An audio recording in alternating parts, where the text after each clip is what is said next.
या साहित्य संमेलनाच्या अध्यक्षा श्रीमती शांताबाई शेळके यांची आज पुण्यतिथी आहे. शांताबाईंच्या मैत्रीबद्दल लता मंगेशकर या भाषणात भरभरून बोलल्या होत्या.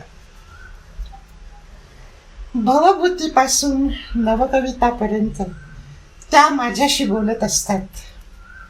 त्यांच्याशी बोलणे म्हणजे भारतीय साहित्याचं एक दर्शन घेणंच आहे. शांताबाई माझ्या फार जुन्या स्नेही आहेत. स्नेही यापेक्षा मैत्रीण हा शब्द इथे वापरणं मला अधिक आवडेल.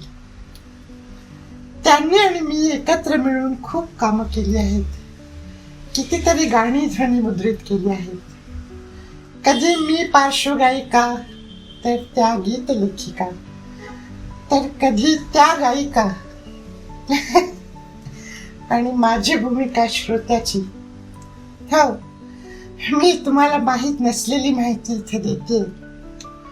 शांताबाई माझ्या समोर बरीच हिंदी गाणी गातात. शांताबाईंची ती जी कविता आहे, असे न मी नसे न मी, ही त्यांना ह्या हिंदी गाण्यावरून तर सुचली नसेल.